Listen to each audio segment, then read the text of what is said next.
we have any questions? Please, first question to Barkat. Could you please clarify what is the status now of construction in East Jerusalem? Because we heard some contradictory reports. So where does it stand? Did it slow down?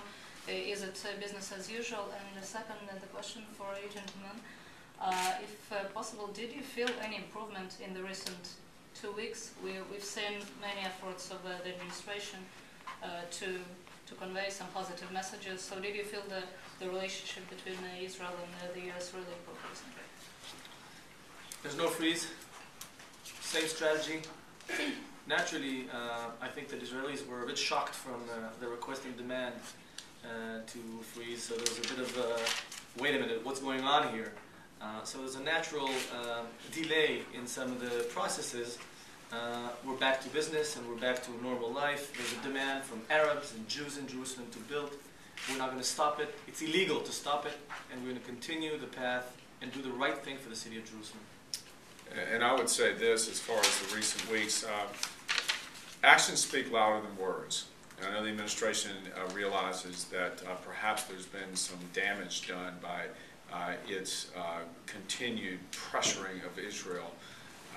And I would say that the supporters of the U.S.-Israel relationship on Capitol Hill, which are on both sides of the political aisle, were also a little taken aback, to say the least, about this administration's emphasis on construction in Jerusalem, especially in Jewish neighborhoods, given the larger challenges that Israel and the United States face in the region, especially the existential threat posed by Iran and its terrorist proxies. Mayor, are you going to be meeting with the Speaker of the House, or are you meeting with the President in the administration? Are you meeting with any Democrats? Of course. We're meeting with Democrats and we're meeting with some of the people in the White House. I have some scheduled meetings. But are you meeting with the Speaker of the House? Has she asked to meet with you? No. Okay. And also, just in general, what are you doing in Washington, D.C.? I don't know if there's a big week for mayors from other cities, different people around the world to come in, but what's It's a scheduled plan. I scheduled it months ago. Okay. I come every third or fourth month to the United States. It's part of my job and my duties.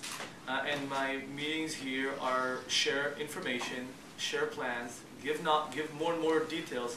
I'm running a very transparent way of running Jerusalem and leading Jerusalem. And from my experience, the more people know, the better the understanding, the better we align interests. So, in the sake of aligning interests with the United States and the United States government, is share knowledge to the maximum we can.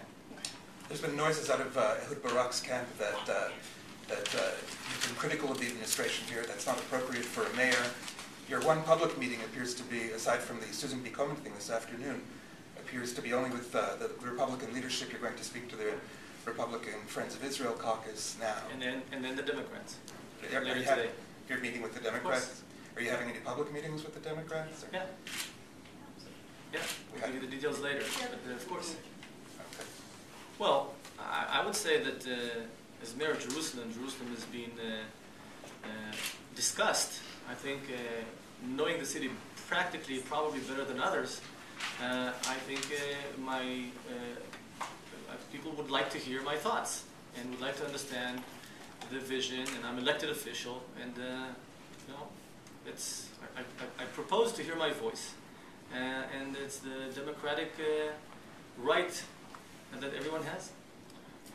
Let me just say one other thing. I think that the issue of Jerusalem is very parallel to the issue of Iran sanctions and to the dynamic at work with that bill in conference. And that is, you see strong bipartisan support to go forward on that resolution, as well as strong bipartisan support on the issue of a united Jerusalem.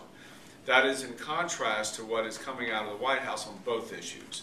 And I think that really is indicative of the state of affairs between the United States and its strong ally, Israel. I sense that there's a dynamic that's going on, and it's very, very important for us to reaffirm that Israel is an ally. Israel is not a project. And that relationship is really the threshold of the assertion of everything that the United States is trying to do in the Middle East. It is foundational that we have a strong relationship with Israel. And there is sort of some, you would sense in this town, that don't quite view Israel in that high regard, and instead are viewing Israel as a project, as a stumbling block. And we're here to say, no, this is an ally, and we need to do everything we can to reaffirm our relationship as an ally.